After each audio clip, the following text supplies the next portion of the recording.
Jenson Button for sure, which is And, probably an unusual answer. No? Don't quote me on this. It's normally wind on time. But he was driving an F1 car, but he didn't have the ability to drive in the UK. I am responsible for anything carbon fibre, but predominantly the bodywork. So having the fans working is what takes the time, and that's what's monitored, because that's when you can calculate. I have 3 spares, but we might need a 4th. Being a female doing what I do, there's not many of me, and there's actually not many composites technicians anyway. Lopez and Mike Conway, but if you're going down the F1 route, I guess Brian didn't Alonso join them for a bit? Or have I made that up? Obviously, yeah, Alonso. Yeah.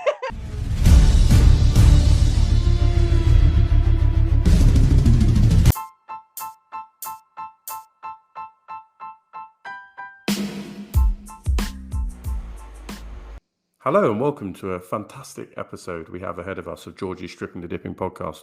I'm your unusual co-host F1 Blag, and today we have a guest that has won the F1 Constructors Championship and won consecutive titles at Le Mans. So without further ado, Sam Leeks, welcome to the show. Fantastic to have you. Hi, thanks for having me. It's a pleasure. Brilliant. Well, there's so much to cover, and listeners at home are going to sort of hear about your CV and want to, invent their own motorsport team so they can hire you. But you seem to have worked basically everywhere and had a lot of success. So really looking forward to hearing about that. Yes, it's definitely been, I think I've had a quite successful 15 years, let's say. Obviously ups and downs as anything, but more ups so far. Brilliant. Well, look, why don't we go to the start? And, we often ask our guests when they're sort of starting the podcast, how would you introduce yourself to someone you hadn't met before? How would you describe Sam Leeks? Wow, that's a very good question. How would I describe me? I have, as I previously said, worked in motorsport for 15 years. I loved sport and cars when I was at school. So that kind of started everything off. My parents were massively into cars, and I remember sitting on the sofa watching the F1 with my dad on a Sunday morning back in the day. And I think I always knew I wanted to do something with cars, although, to be honest, I was more designer, doing design and things like that. But me, in a nutshell, I don't know. I'm quite confident in my work, but then I can be quite timid in my social life. So I sort of have a work Sam and a timid stand at the edge of the room Sam. That's a good question. That's perfect. No, well, we're not trying to do a job interview because I feel like you've already aced those. It's definitely a good question. And so I don't age you too much, but when you're sitting on the sofa with your dad, it's a Sunday morning. Who's on the TV in your memory? What's your first sort of big memory of motorsport, Formula One? Jenson Button, probably. Because I remember going to Silverstone with my dad when I couldn't tell you how old I was, but I'm sure it was Jenson's first F1 race, and being there and just having general admission tickets. And it was like a whole weekend. We had like a Friday, Saturday, Sunday ticket. That's my first memory of that side of things. And being a spectator when I was a kid, although I was probably not, I say a kid, I was probably a teenager. But Jenson Button is probably my first real memory. Obviously, I've read a lot about it, F1, and I've read Frank Williams's book and things like that. But if I was going to go down that road, it'd be Jenson Button for sure. Which is probably an unusual answer, no? Well, it could be. I mean, I'm trying to think in the UK, because I got into Formula One maybe the one, like a minor era before when Damon Hill was the guy, but just like after Nigel Mansell. So I feel like there was a progression that goes like Nigel Mansell, Damon Hill, I don't think many people, maybe Scottish people, were into Coulthard, and we're going to get on to the drivers you work with. But go on. I did some stuff with Mm. David, not actually working with him, but I did small things for him, like sticker his helmet and things like that, for want of a better word. But he, so I met him many times. But I don't think. For me personally, he came later. Really, my first real memory is definitely, I have to say, Jenson Button, because I remember also having a McLaren fleece jacket that was way too big for me, and I lived in it for probably way too long. That's a fantastic image of a young fan that we have there. Yes. So, yeah. So you said you were always destined to sort of do something with cars, and I understand that basically not long after graduation, you started working for Red Bull. So, like, what did you study, and how did you end up going from that to Red Bull? Well, I studied vehicle design. It wasn't originally, my plan was to do product design, but I went for an interview at Loughborough, as you do, and showed my portfolio, and they actually said that if you can design a car, you can design a product, but you can't do it the other way around. And they actually said about going to Coventry, which is where I went to university, and I actually turned down Loughborough to go to Coventry. So I got an offer at Loughborough and turned them down, and studied vehicle design, which at the time was Coventry was internationally #1 for automotive design and that side of things. And I was really into art and drawing and things like that. So when I did design technology at school, it was more pen to paper and physically making stuff rather than CAD. But I have to say, it took me quite a while to get my first job in motorsport. I sent so many emails, letters, you name it, to everything, knowing I wanted to get into cars of some sort, having interviews at Lotus Cars in Norfolk, trying to get into even car sales as well. So I wasn't necessarily aiming for motorsport, but it was tough. It was the old, you're overqualified, but you don't have enough experience. But how do you get experience when you're telling me I'm overqualified? So yeah, but you got your break at Red Bull. So I mean, what were you doing? What was your first job there? Like, and what was it like strolling in? Was that in Milton Keynes? I guess was that where it was based? Indeed. It was. I was a junior model maker. Was my first role there, which actually went quite well with my university degree, because we did work in the Myra tunnel in Nuneaton. Yeah, Nuneaton. So we did some like funny little models and things like that, and did an aerodynamics course. So working in the wind tunnel was quite exciting. But it actually took them 4 months to offer me the job. So I thought I hadn't got it. I had gone up there for the interview with my portfolio, all smart in a suit. But 4 months later, and suddenly I was moving to Milton Keynes. Wow. First week spent in a travel lodge, I think, if I remember correctly. It was very, very basic. But my best friend lived there, so it was nice to know people up that way. But it was pretty daunting. But it was probably less daunting then than it is now. Really? They had the big trophy cabinet in their reception and things like that, and that wasn't a thing when I started there. And I couldn't believe it.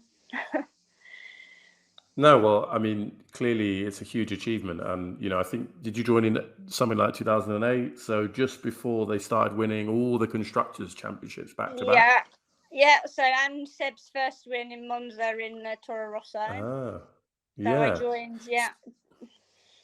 That trophy cabinet, just coincidentally, as you arrived, started to get full. So you were doing a great job making the models for the wind tunnel. Yeah, I mean, obviously, it's definitely not just me. No, I got but to take that credit, but we're hyping you up here. We're hyping you up. So, like, we're going to switch into like a bit of F1 news in a second, because there yeah, is a story that apparently it could be that 3 teams have breached the cost cap in 2022. We saw that it was Red Bull that breached the cost cap in 2021, and obviously there's a year's delay when the auditors, obviously billing their hours, take a bit of time to yes, add everything up. And Red Bull's penalty for breaching the cost cap was a reduction in their wind tunnel testing. So yes. is that the sort of thing? Like, are they going to have a sort of, I don't know, a scale model of the car in a wind tunnel, but they're going to have fewer hours to use it? Like, what? Yeah, so What does that mean? Yeah, go on. so when I started, you could run 24/7. So it's normally, don't quote me on this, it's normally wind on time.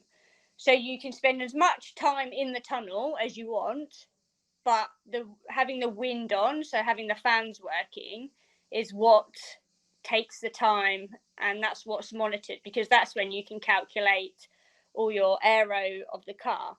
So you can be doing like a big change that can take, for example, 6 hours, because it's a huge change, but it only runs for half an hour. So over the course of the years that I worked there, we went from almost 1 hour wind on time, getting the same amount of points that towards the end was done in 20 minutes. So it's all done. So all the aero points, they managed to cram them into a shorter run. So for sure it would affect them, because if I'm correct, if I remember correctly, the CFD side and the wind tunnel side are all included. So when you run a CFD model on the computer, that's also taken out of your time as well. Okay. And that's computational fluid dynamics, is that right? Yes. I'm just trying to, So, yeah. so because some teams don't have a wind tunnel, well, they didn't used to. I mean, it's been a little while that they use CFD predominantly, and it would have to affect them as well, right? So it's wind tunnel testing, but CFD is included in that. That makes sense. And like, so switching back to and yeah, to close that point off, I guess at time of recording, nobody knows whether there are indeed 3 teams that may have breached the cost cap, and we don't know which teams there are. And everything else is speculation. So let's see what happens. But going back to your time in the actual Red Bull wind tunnel, I could have got this wrong, but isn't it an old like World War II wind tunnel that they use? Yeah. It's incredible actually. So it's they used to have Concorde there and developed a lot of Concorde in the tunnel, and there used to be a room like at the very top that had loads of artifacts and old wooden tiny little Concorde model that they used to run in the tunnel. But it's amazing piece of kit. It's obviously it's survived such a long period of time and has gone from aircrafts to Formula One cars, which I guess they relate to each other in many respects. So Absolutely. Well, I hear that Red Bull are going to build a sort of state-of-the-art modern one, but yeah, the fact that, so when were you working there? Let's say '08, and then for a few years on, that's what must have been about 60 years old. Let's say the wind tunnel at that point. That's pretty yeah. impressive, right? And I think Yeah. you wouldn't have known it apart from finding those artifacts. Let's say, okay, like the lift that was inside was a very old wooden lift that you didn't want to get trapped in because there was no like exit. But it was, it evolved with Red Bull over the years because they had to keep up with regulations, and then obviously car sizes and things like that. So it wasn't I wouldn't say it was very original on the inside, apart from the working area, which was where you would have your toolbox, for example.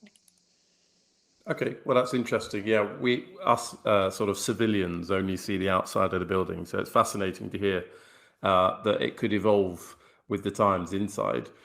And you were with Red Bull for quite some time.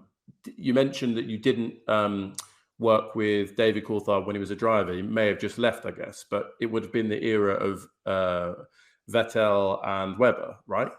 Yeah, For so most of... Coulthard was there for my first. Oh, cool.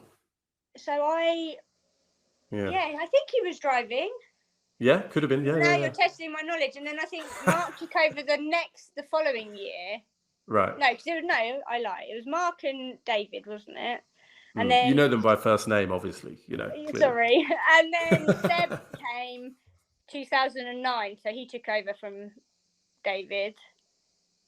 Yeah, that's right, because he had his first win in the Toro Rosso, and then the following year he came and joined us. And if I remember, he was driving an F1 car, but he didn't have the ability to drive in the UK, which we all thought was hilarious because he was like super quick, but he wasn't old enough to be able to drive around Milton Keynes. So.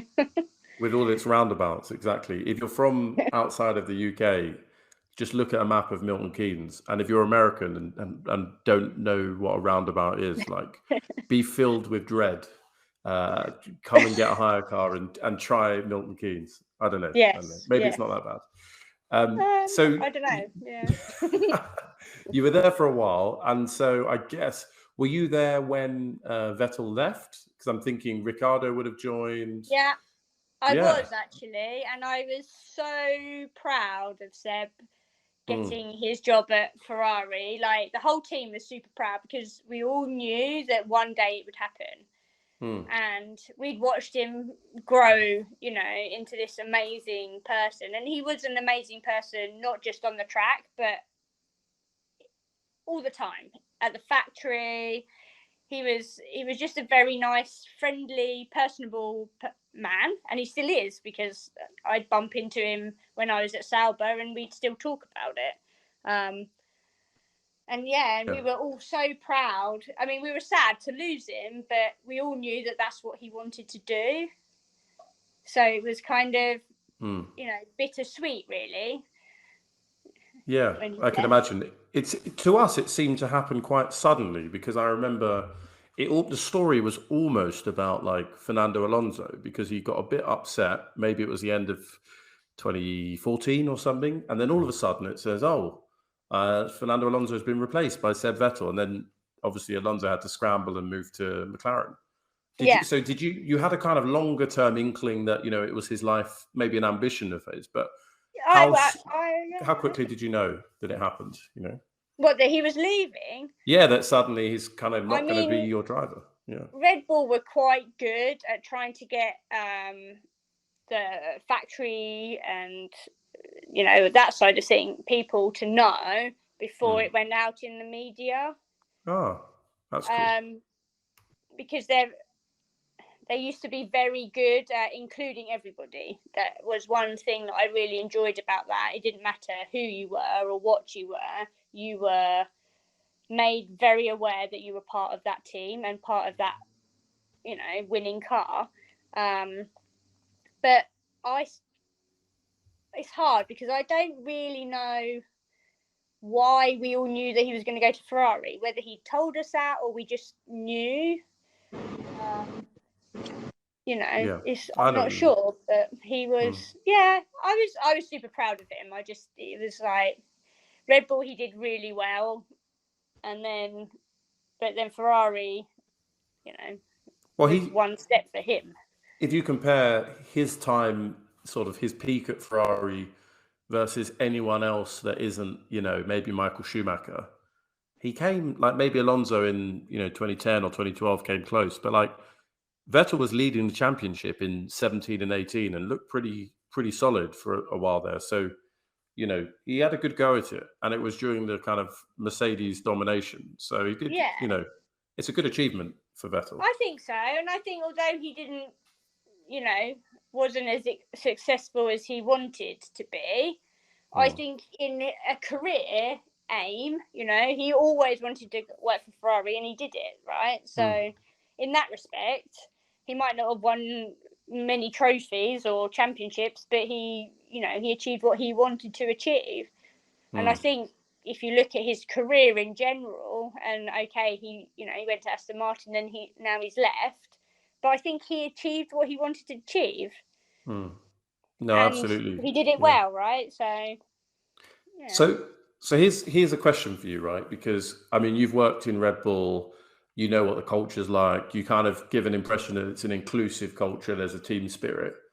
From the outside, not everyone would see that, and we might see, some of Christian Horner's sort of politics or mind games or whatever you want to call it. He's obviously extremely competitive. So, like, and if you look at Vettel, maybe it's because we don't like winners, when we're not the ones winning. His kind of reputation seems to have completely changed from the years that he was in Red Bull. His personality seems to have come out since he's sort of retired or went to Aston Martin. What did you feel Red Bull was like? Can you recognize that characterization of the team, that maybe it's kind of win at all costs, or do you think that's just sort of our grapes from someone like me? I don't know. I think looking at it now, it's very cutthroat, but I don't think you go to Red Bull without knowing that it's like this possibility. But I wouldn't. When I joined, it was quite a small team, and everybody knew everybody, and everybody said hello to each other in the corridor, and the receptionist Thelma knew your name as you walked in and said hello every morning, and it was and if we won a race, we had a race debrief and everyone was thanked, right from the cleaners, right up to top management. It wasn't you were made very clear that without the cleaners cleaning your workspace, you didn't have a clean workspace to come into in the mornings and things like that. So it's media is difficult. They at one point they were making Seb out to be this horrible person, but actually he was generally very nice. Would even in his later years, him cleaning the grandstands, but at Red Bull he would stay and help the boys pack up and things like that. But the media is there to cause a ruckus, and they do it very well, right? So yeah. No, they've got a narrative, and I suppose they're trying to get eyes on their outlet, whether it's TV or the internet or newspapers or whatever. So you were a model maker, so you're working in the wind tunnel. So to some extent, you were in the same sort of division as Adrian Newey, right? Yes. Did you? I mean, go on. I was going to say, he occasionally, when we didn't have restricted hours, would ring us up during FP3 on a Saturday morning and say, I want to try this gurney on this part, and we'd have to run it in the tunnel before it went on the car, and they were working hand in hand. He'd wait for us to test it in the tunnel to then say, right boys, we need this on the car at the track. So wow. And a gurney, is that like sticking a bit of, I don't know, something onto the rear wing or something? Like you have to Google it. It's definitely a good Google, because it's named after the man that invented it. Dan Gurney, yeah. But it's basically, a bit sticking up to make. How would you describe it? Something vertical on a horizontal surface, let's say. Well, we will all frantically Google gurney now. Gurney. Before we move off F1, because we need to address your success at Le Mans and also inquire about Penske. You also worked for Williams after Red Bull, and then latterly you worked at Alfa Romeo. Do you have any sort of big memories from those days? I mean, Williams was my first when I first went racing full time. So I'd been testing with Red Bull, because obviously it went hand in hand with model making. So it was on a rotation basis that we started testing full size. I did my first race with Red Bull and decided that for me, model making wasn't quite what I wanted to do anymore. I've always been very hands-on, and with rapid prototyping becoming more and more popular, I didn't find, for me, it was challenging enough.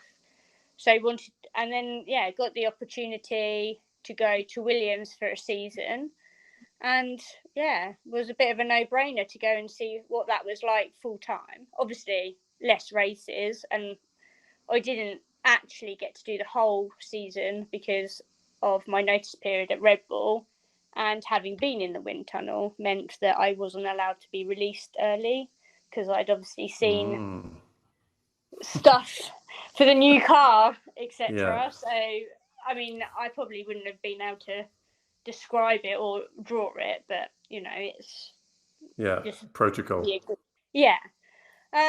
Sauber, I kind of dipped my toe back into the F1 circus, but I don't want to say it's not for me or that I'd never go back, but I didn't find it very challenging. I say quite often that it's an engineering world, F1, and it's very fulfilling as an engineer and challenging, but as a mechanical technician, I would say preparing a car for Le Mans is a bigger achievement, because you have to, it has to last 24 hours, and if the car fails on the track, you have to be able to know how to repair it or what you need to do. And with a 2-hour race, I think that's less critical. I've probably just damned my career in F1 ever again. No, well, that could be your opening gambit in an interview. You could say, well, I find F1 easy, so if you want to hire me, I can, make it look extremely easy.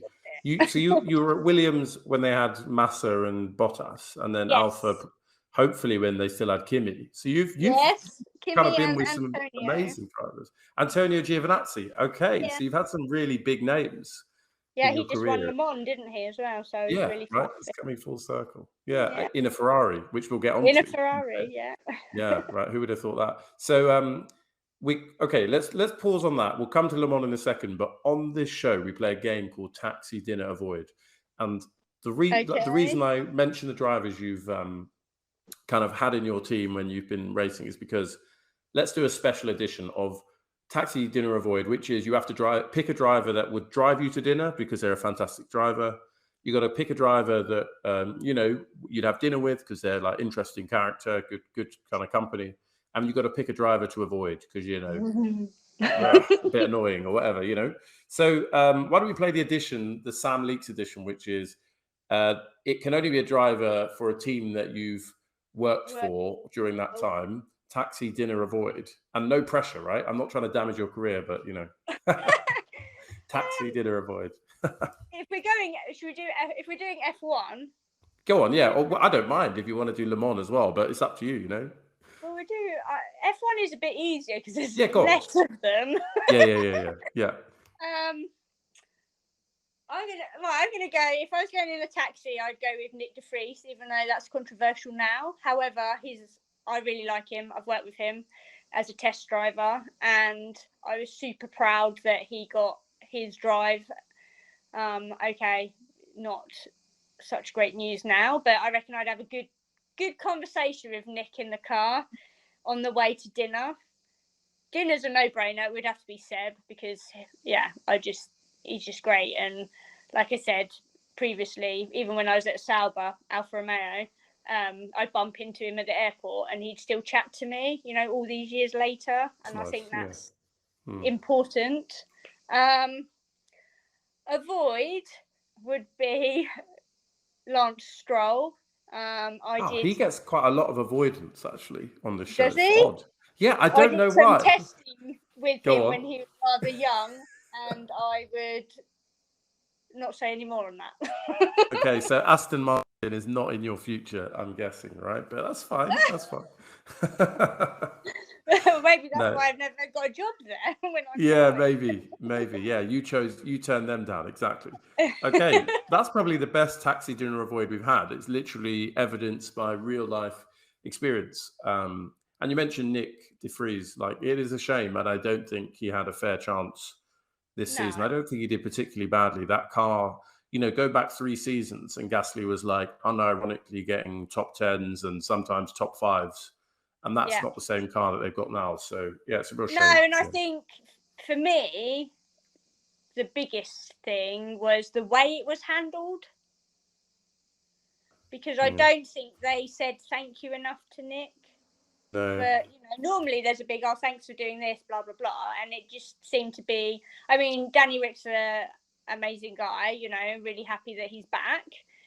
And that's fantastic. But to what cost to Nick, I mean, yeah, that's the bit of F1 I think is very ugly. So. Well, there's only 20 seats. It's kind of like musical chairs. And I mean, maybe when you were in it, it was when they added a few teams. There were 26, obviously 3 teams hopelessly off the pace-ish. But still, there was more space. And now it's probably even more cutthroat, right? Yeah, but they did it with Daniil Fiat, didn't they, as well? Oh, yeah. Well, and he, just as I was leaving, he joined, but I never I can't say I worked with him. Although I see him in the pit lane now and, we'll say hello to each other. But yeah, he got kicked out for Max, if I recall. Yeah. Yeah. Yeah, I missed the Max era. Okay. I had already left. Before the controversy started. So he couldn't be in the taxi dinner avoid game. So you avoid reference. Fantastic. Yeah, it is a shame what happens to drivers when they get cut like that. And I hope that Nick finds a new path. I mean, Albon has managed to do that. Kvyat had another chance and did okay as well. So yeah, I'd like to see Nick back in WEC. I think he was. I think hopefully, that's. And he did extremely well in Formula E, didn't he? But I'd like to see him win world one. champ. So. Yeah, he'd then have a sort of modern triple crown if he somehow won Le Mans or something. Yeah, true. Yeah. That'd be good. Although I guess he has not won a race in F1. But there we are. Let's ignore it. Let's skate over my lack of knowledge. It's fine. So no, that's fantastic, and it's a good segue. Before we talk about sports cars and Le Mans, if you're listening at home and you've got this far into the episode, please drop us a like if you're on YouTube. Give us a rating, put a comment, and just follow us on our socials. So we're at Strip the Dip on Twitter, the same on Instagram, and if you're our 500th follower, maybe there'll be something special for you. But I can't promise anything, and who knows? Georgie's got a big budget. That's how she gets all these fantastic guests, and neither confirm nor deny whether Sam's being paid to appear on this episode. Brilliant. Checks in the post. So you left Williams, and at Williams you've done composites. Yes. And you went to LMP2. Is that right? So you're doing Jota. Yeah, and so you got into that's more of a I won't pretend I know about non-single seater cars, right? That is my weak point. Denz is not here. He's gonna laugh when he hears this. But you kind of forged a really successful period outside of the single seaters, starting with Jota. So tell us that move. What prompted you to move? And you talked a bit earlier about it's actually more challenging and a bit more fun, I guess. So what was it like? I think if you look at my career, I've probably done it a bit backwards. So I sort of started in F1, and a lot of people aim to get to F1. But to be honest, when I left Williams, it happened to be when, was it Manor went sideways a little bit. So there was quite a lot of competition looking for jobs. And Jota are based down in Kent, which is where I grew up. So my family was down there.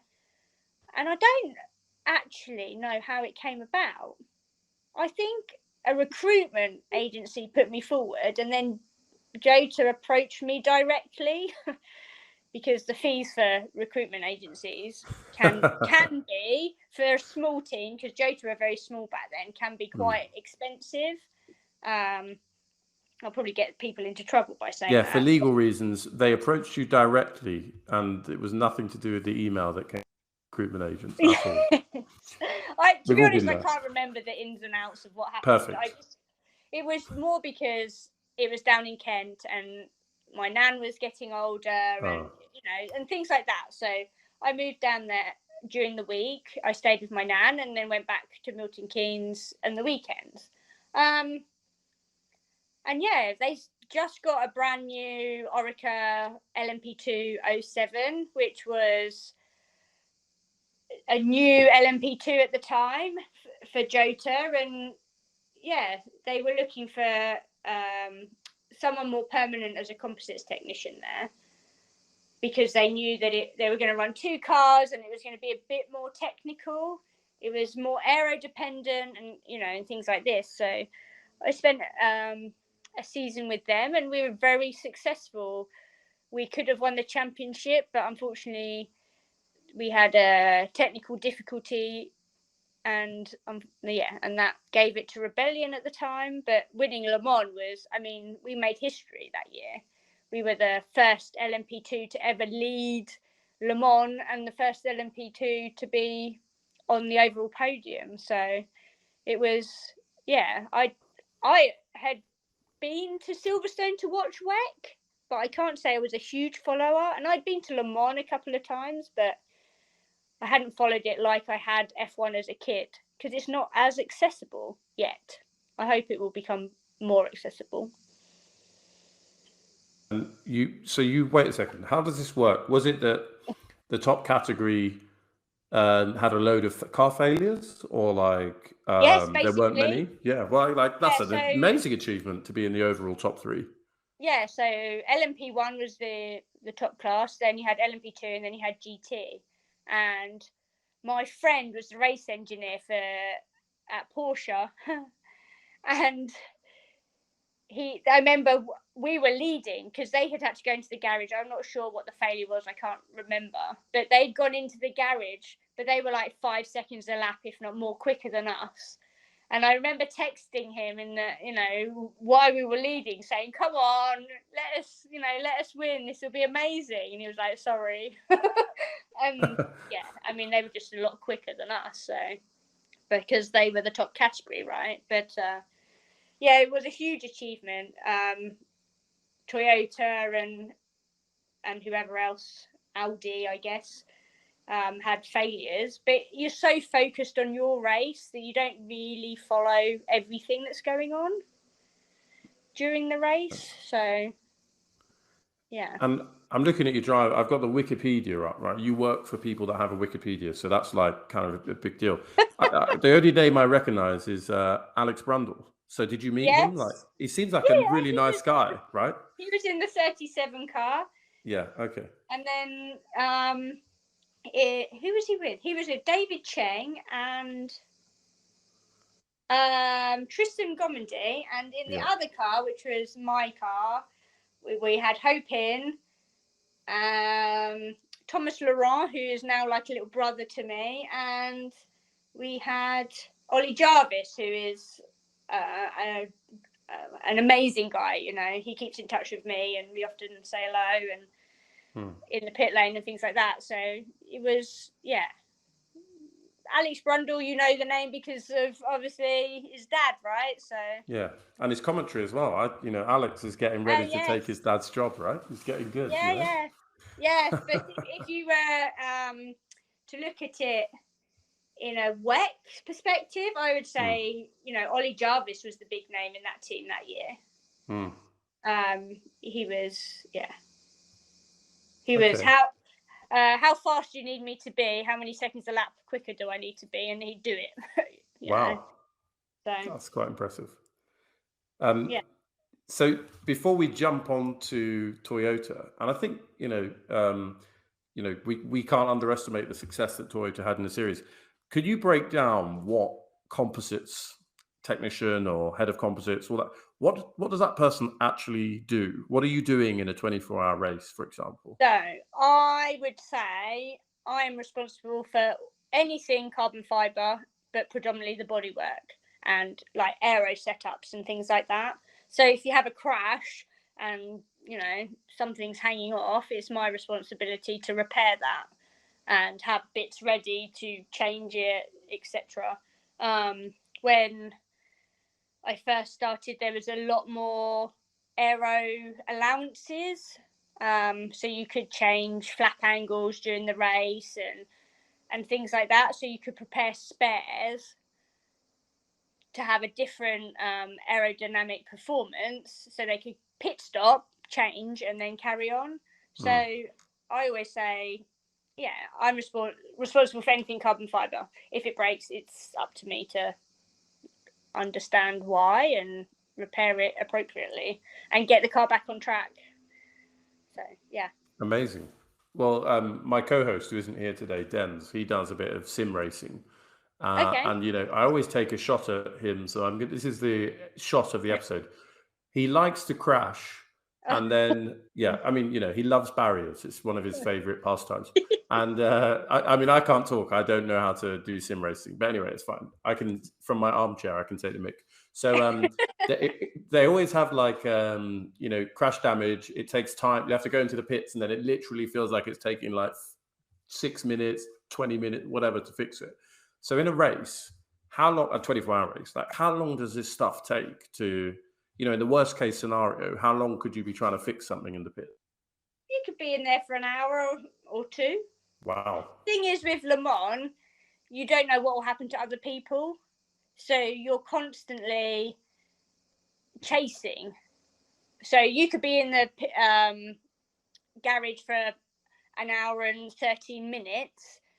And then, you know, 4 hours later, someone's in the garage for an hour and 14 minutes. You know, it's that tight. And you just don't know. I've seen people go into the garage and spend, you know, hours and hours and hours trying to sort the car out, getting it out just to do the final lap to say, you know, they finished Le Mans. So yeah, that makes sense.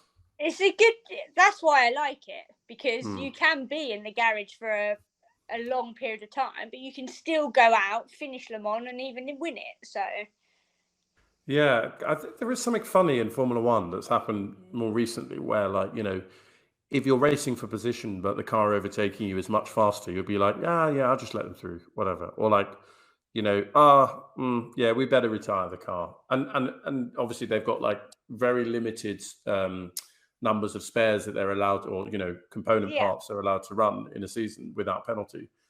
This feels almost like, you know, Le Mans and endurance, like almost pure racing. People want to get back out on track no matter what. You know? Yeah, and I think it's more budget dependent in WEC. You know, you try and have as many spares as you can, but if you crash 5 times, you know you're going to be without, and that would be then somewhere where I'd have to step in to try and make something that could go back on. So in Le Mans, for example, my job, if we crash, is extremely busy because we might have 3 spares, but we might need a 4th. So you know your mindset is very different to a 4-hour race, a 2-hour race, or a 6-hour race, because you can come in and change what you need to, and yeah, you can't do that in a sprint race, for example. You know. No, that makes sense. So you kind of jump into a new or kind of a small, let's say, British team based in Kent, and then, you know, within a year you're at Toyota, who are, you know, the class of the field back then. That's a big step up, right? I mean, you then continue to win Le Mans, but like, what was your role there? Was it similar? And like, what was the experience like? Did the experience change moving to kind of a big manufacturer? So they saw me in the pit lane. Being a female doing what I do, there's not many of me, and there's actually not many composites technicians anyway, compared to like mechanics and engineers. And yeah, they had a role available and they contacted me, which was, you know, it was based in Germany. And when I was younger, I'd always wanted to go to Germany because I had family out there, distant family, but I had family out there. And it would have been stupid to say no. You know, they got to live in Germany, another country, and experience something different. Culturally, it was a lot different to what I was expecting. You don't realize the differences until you go and actually live somewhere. I mean, you have all the stereotypes and things like that, And yeah, I mean, stereotypes are there for a reason, but it was, I think, because I'd already worked at big teams, Jota was probably more of a shock than going to Toyota, because Toyota having been in F1 many moons ago, still ran their workshop factory in a very similar way. So I would say in that respect, it was probably easier than going to a small team like Jota, where I, went in to help set up and sort things out with a tight budget that I wasn't used to, let's say. So more, I would say, the fact that I moved to Germany was challenging than actually Toyota themselves. Yeah, where in Germany was it, So they're based in Cologne. Okay. Which is a very lovely place and very good Christmas markets, if anyone wants to go. So I hear. But you came home for Christmas, surely, right? They didn't force you to work through Christmas, or you just... No. Obviously, you had to take holiday. It was very much like working anywhere, really, because you were full time. I wasn't a contractor or anything like that. So, yeah. And so was your job different? Were you a part of a composite team, or the same, or like, yeah? It was the same as at Jota and the same as at Williams. So they all kind of go hand in hand. I mean, even model making, the natural progression is, or for me, is composites, and I know a lot of people who have done a similar path. But yeah, it's very much the same. Okay, just on very different components. You got headlights and and splitters and things like that, and elephant's feet, which is you're gonna have to explain what that is. Elephant's feet, go on. So you have I don't know why it's called an elephant's feet. I think it came from Orica. Someone obviously decided it looked like one at some point. You have lots of random things in motorsport that have odd names because an area has designed it and given it an odd name. But it basically had the number panel in, and what we call the leader lights, which are 3 lights to say whether you're first, second, or third, or none if you're not in those positions. And then your number panel, which is the number of your car. So that lights up at night and is visible for everybody to see. And some of them also have the wing mirrors in. That makes sense. And when you were there, so Toyota were basically unbeatable, right? Or at least, reliability, Like I vaguely recall. Go on. I think they had the most experience at the time. Okay. And what series is this? This is LMPH, right? I'm just LMP1. LMP1, right? See, I don't even know what the names are. And what drive didn't you have some big name drivers? Like, didn't you have some big? Yeah, Buemi, Sebastian Buemi. Yeah. Now that Brendan Hartley, so some F1 guys. Kobayashi, Nakajima. Okay. Obviously, Lopez and Mike Conway, but if you're going down the F1 route, I guess Brian didn't Alonso join them for a bit? Or have I made that up? Obviously, Alonso. Yeah, but he's a small name in the context of the career you've had. He's just a That's small. Terrible. Yeah, no. Only 2 world championships. I mean, come on, But actually, I think he needed to leave F1. I don't know if how much you follow like drivers that have done it for a long time. Mark was a bit the same. They sort of get a bit. Wow, we have a saying Chernobyl lemon, which is bitter and twisted. Wow. And I think you spend too long doing something, you need a break to find yourself again. And I think Alonso needed that break because I think he was getting pretty frustrated with F1 life. That he came to WEC, and it's very different. It's very different for the drivers. It was a new challenge, and then he's come back to F1 as strong as he was in the beginning, right? So. No, that makes sense. And so you left Toyota and you went to Alpha. We've talked a bit about that. Yeah, But I could see here that you went to Penske. Is that like the Like, American Penske, or is that like some Formula E Penske? What Penske are we talking about here? so they are now in WEC, and they are doing a collaboration with Porsche. So they've designed a new LMDH, which is a Le Mans hybrid car. So with a hybrid system in, and they designed that alongside, well, Porsche designed it, and then Penske are running it. So it's a bit of a collab. They were setting up a team in Germany, and I helped to homologate the car. So I was involved in all the wind tunnel testing, and then a lot of the aero tests, full size testing, and things like that. Yeah, but it's run by Team Penske America, so the NASCAR / IndyCar group, it's the same, but they have a little team now in Mannheim in Germany. Wow. Okay. So more time in Germany. Yeah. So I went to Switzerland to work at Alfa Romeo. As you do, just go over the Alps. Just go down. I actually drove there for my interview and got a speeding fine.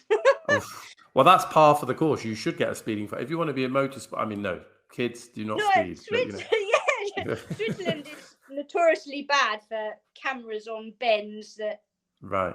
The UK, for example, would not have for safety reasons. I see.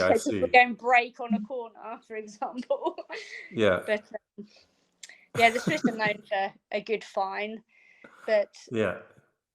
So I left Alpha. I did a season with them, and decided it wasn't really. I don't know. It's a lot of races, and it's a lot of time away, and you never really get 5 minutes to yourself. So your bags, or your suitcase is packed all the time. You do the washing, you put it back in the suitcase, you go. That's and I think for me, I needed a bit of a better life work balance, and it's hard to accept that now because I find it bizarre having more of a life, if that makes sense. I don't know what to do with myself. Yeah, exactly, right? What are you going to do with all that time? I just realized, because we didn't really contextualize all these moves in around COVID, because clearly you were with Toyota for the start of COVID by the looks of it, and then even going to Sauber or Alpha, that would have been just as things were opening up, or the year after. Did that affect your experience? So I had, towards the end of my time at Toyota, I struggled with some various things, and COVID hit quite hard because I was in Germany and I was still working, so we just went on to shifts. But everyone in other countries were on proper lockdown, weren't allowed to leave their flats or it was a lovely homes. time. We all got to watch a lot of Netflix. I was still working. It was almost normal for me, and it played quite heavily mentally on me, to think, well, this is ridiculous. People are going out and clapping for the NHS, and I felt extremely guilty to just be having a slightly less normal life, because Germany handled it very differently, each state, and I struggled with that, and I thought that I was going to go back to the UK. So I handed my notice in with no real plan at Toyota. At the end of, I gave them 6 months. I gave them a bit extra notice, with the view that I'd finish the year, whatever that year would be. And finished finished at Christmas. And then obviously COVID hadn't really left, but I got approached.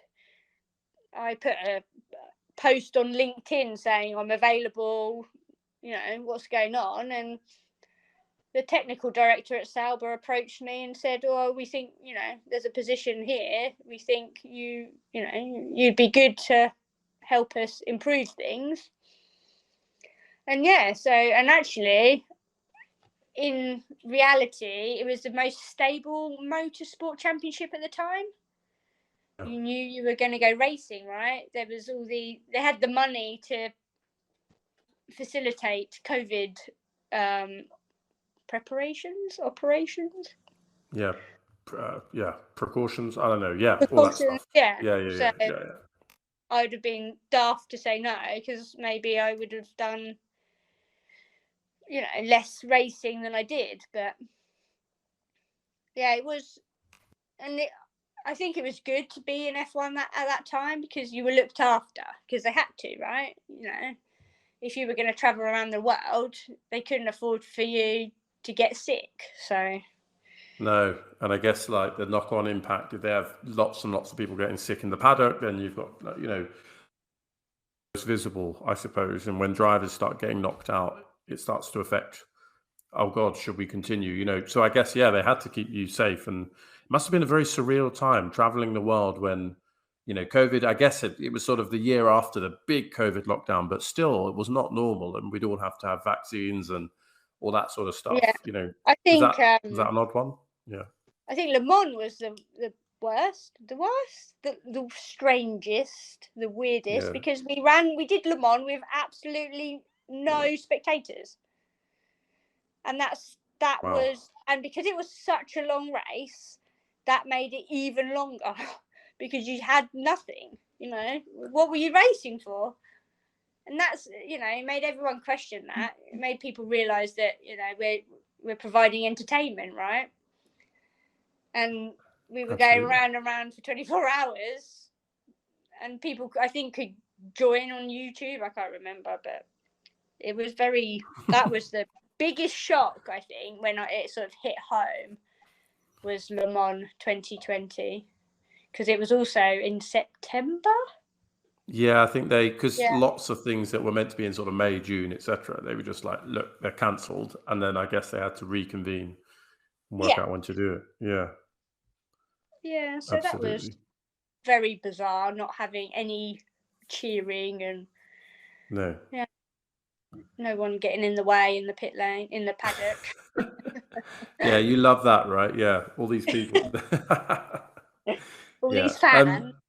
Yeah, well, right. They're the paying punters. I guess they're part of the reason why the teams have the money to deliver, because people tune in and watch it, and then that drives advertising revenue and so on and so forth. So yeah. But they also need to have a car to watch. So yes, yeah, absolutely. If you're getting in the way, well, I see. Yeah, I'm on the different side of that fence, because there's been many, especially when we were at Silverstone, like there was paddock access, and we were trying to get parts to the car, and people were getting in the way, getting angry at us, and we were like, yeah, but you do know he needs a car to drive. But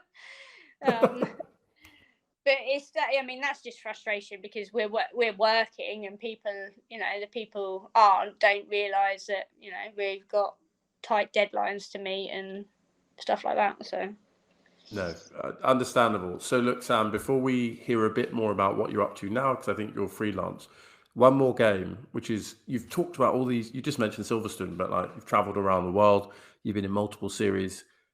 If you could pick one car for a hot lap around one track, what do you think you'd pick?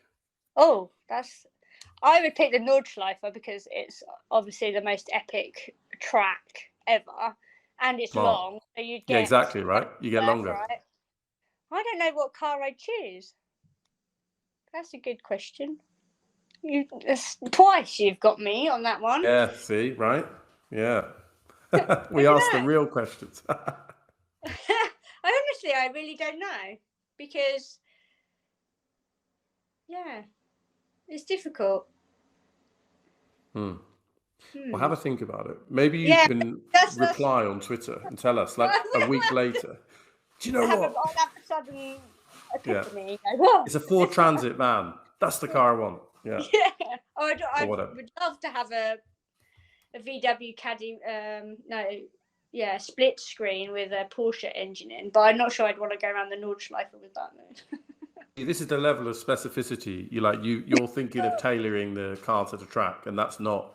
I don't have that sophistication. So I was like, what's so hard? You just want like a Formula One car around the Nordschleife, right? There'd be no problem there. Obviously, there would be. Okay, well, let us know. So this episode will go out on Saturday. So you've got like a few days to think about it. No pressure. I'll try to. Yeah, I might do some homework. I'll lose out on sleep now. What am I going to do? No. Oh dear. Horse and carriage. There you go. That would be horse and carriage. That'll make it even longer. See, that's smart. I didn't say it had to be a motorized car. It's a horse-drawn one. So there you go. Smart. You got it. You got us right. You're always thinking, right? I feel like you'd be a difficult opponent. We'd want you on the team. Maybe. Yeah. Right. Exactly. So 2023 is where we are. And I think have you gone freelance? So what are you doing with all this time? I mean, working as well, but what are you up to? You can blame Brexit for a lot of it, unfortunately. Politics. Yeah. This is very serious statement. People didn't realise how it was going to affect people that were already living out of the UK. And because obviously I left Germany, I went to Switzerland, I went back to Germany, and now I'm in France. It's tough now. You have to have visas, and you have to persuade them why you're better than the person of that country. You're, for want of a better comparison, it's almost like you've come from China. It's difficult now, and the freedom of movement was amazing. I just one day decided I was going to work in Germany, and that was incredible. Okay, there was paperwork, but yeah, so now I'm trying freelance because I have a lot of, in WEC particularly, there is a lot of freelance. So sports cars, there is a lot of opportunity to do that. So a lot of weekend warrioring, as we call it, where you just turn up to the racetrack and do what you need to do for budget-friendly reasons. And a friend left, so I'm working for 2 different teams this year. One that's based at Paul Ricard, so locally to me where I live, because I live not far from there, and then a British team. And my friend worked with them last year and decided to go to a bigger team who was doing a wider variety of championships. And he put me forward to take over his position. And yeah, I'm giving it a go, let's say. So I'm working for 2 teams. One team, IDEX Sport, who run in ELMS and the Michelin Le Mans Cup. But I mostly do their factory turnaround. So after a race or a test, I do all their repairs at the workshop. And then GR Racing, who I do world endurance with. So yeah, it's different. Yes, so but 2 teams, does that mean basically if one championship's got a weekend off, you're doing the other one? Are you busier now, or how's it work? At the moment, I'm not, because the ELMS team have a guy already who's doing their races. So you normally get signed up, you get approached towards the end of the year, beginning of the year. I obviously had GR around Christmas time, I think, maybe a bit later. But I didn't really know how it would work for me in terms of setting up, basing myself in France, because I wanted to go full hog France rather than there's a bit of a grey area, let's say, these days between working in the EU and being in a Brit. So actually, with the indexing, I thought, okay, well, WEC's going to be great, but it's only 8 races, which, okay, is quite a lot, but it's not masses throughout the year, and I wasn't really sure how it would work. And so I approached IDEC on LinkedIn. LinkedIn is if anyone wants a website to use to get jobs and stuff, I have to say LinkedIn has been my success point of that side of things. I think I should get paid for saying that. No, well, the fact that you said earlier, yeah, I just posted on LinkedIn, and then the technical director of Sauber gave me a call, just like, did you know this person before? Are you just a big deal in the paddock and we just didn't realize? Like, how I'm going to write on LinkedIn after this, like, just writing, like, oh, yes, I'm happy to take more money, please, and see if anyone takes me up on it. Who knows? I don't know. In terms of like WEC, I pride myself in having a good reputation. It's one thing I want to have, and I try to be fairly visible. I know, like, if Sarah's listening, who is this assistant team manager at GR, she'll laugh at this, but I kind of know someone in every team in the pit lane in WEC/Le Mans, because Le Mans is a bit of an amalgamation of ELMS and WEC. And I like that, because it means, if I ever need a job or if I'm ever in trouble, so we've had a crash and I need something that I don't have, you have that relationship with everybody, and everyone in that pit lane wants to race. There's no point having only one car going around. They'd rather help another car, so there's a bit of competition, which is what I like about the WEC pit lane. Even your rivals will help you to a certain degree.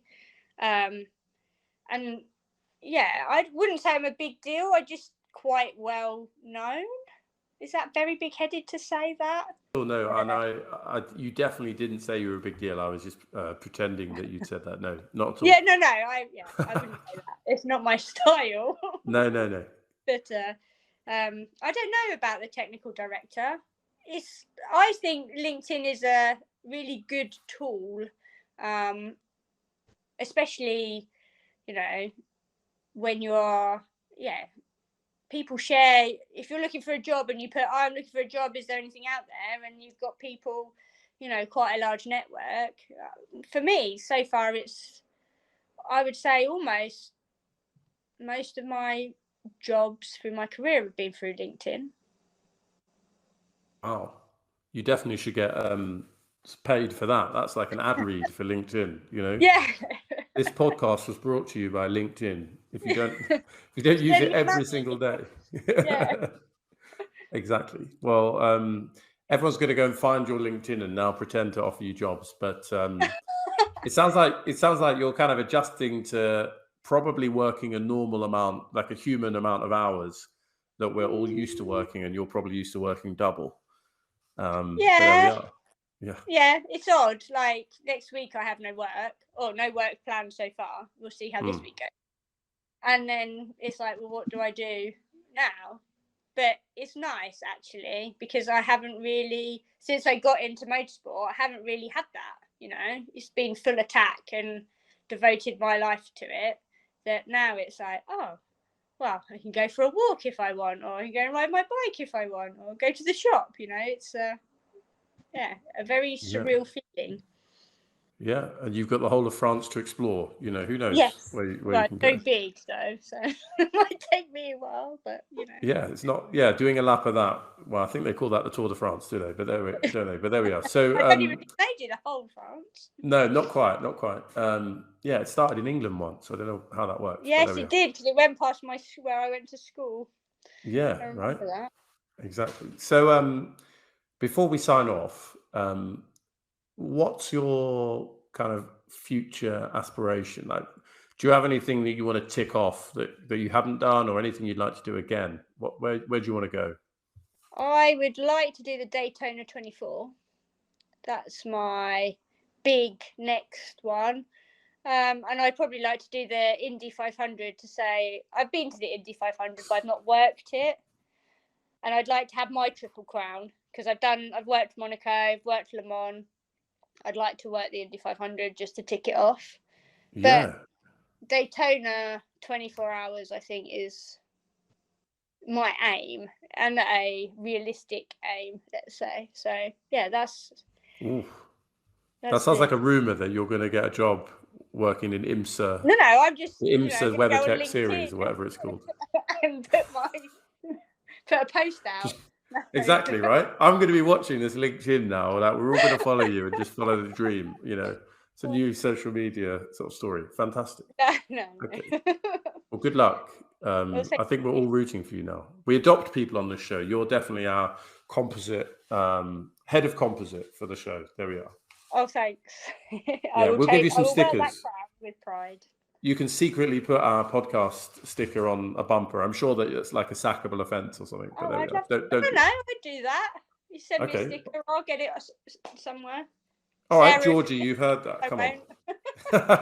Yeah, there's evidence now that you've committed to doing it. If it happens, it was an accident, and brilliant. I do love a sticker, so I wouldn't say no to that challenge. That would be quite amusing. Okay, right. No, you're on. We're going to do it. Okay, so before we go, we always ask every member or participant on the show a really important, very technical question. So the setup question is right. Yeah, exactly right. Don't worry, it's really, really difficult. So the setup question is: do you like pizza? Do I like pizza? Depends what type. Do you like it? Pizza. Right. Perfect. Right. So, okay, this is the critical question, right? Pineapple on pizza, yes or no? In Italy, no. Boom. But if I was making, no, because even if I make my own pizza these days, I don't. But I don't mind a Hawaiian pizza. Oh dear. I thought you were a woman of taste, and it's just sort of all gone downhill. You're being too polite. Georgie is going to be happy. She is the pineapple team, and I'm the sort of non-pineapple team. Me and Mario Andretti are on the same team. Okay, he confirmed that you must not have a pineapple on the pizza. But there we are. Georgie, well, I wouldn't put a whole one on. With the green bit on it. Yeah, that'd be ridiculous. What are we doing? Yeah, it's no longer a pizza if you do that. Right. Well, that's a bombshell on which to end it. Where can people find you on social media? Instagram is probably my biggest. I'm trying Threads. It's controversial. Okay. But Instagram, I'm Race with Sam. But, it's quite a good one. Quite catchy. I changed it. It was I was a bit anti being found, and then I realised that actually it's important that people can see people like me. So, as in Joe blogs in the pit lane rather than a driver or engineer. I think it's important that people can see that there's other jobs to make motorsport accessible. You don't have to be super intelligent. You can work with your hands and still be successful. So I changed it so more people could find me. I mean, that I often ask for like a profound message at the end out to people that are listening. That is a fantastic one. If you're not intelligent, then I wish I was unintelligent because I want to be able to get a job by just typing something on LinkedIn. But there we are. We'll find out. I'll genuinely do it, and then we'll see. No, I won't do that. I'd probably damage my career. But there we are. Well, it's been a real pleasure, Sam, and we've barely scratched the surface on all sorts of topics we could have gone into.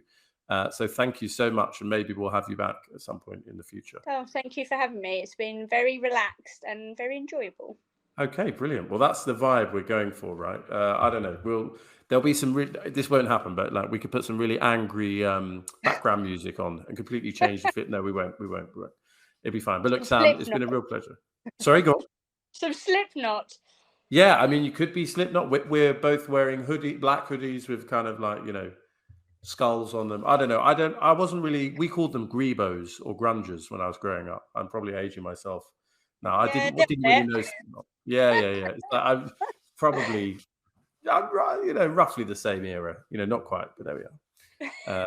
There we are. Well, fantastic, Sam. And those of you at home, you've made it to the end of the episode. So that means, it's free of charge. Give us a like, give us a 5-star rating, give us a comment or a review, and drop us a line on Twitter or on LinkedIn. Maybe we'll set up a LinkedIn. Who knows? We will. We'll use Georgie's or an Instagram, and we're at Strip the Dip. But until next time, this has been your unusual co-host F1 Blag. It's been fantastic to have you with us, Sam, and we'll see you soon. Goodbye.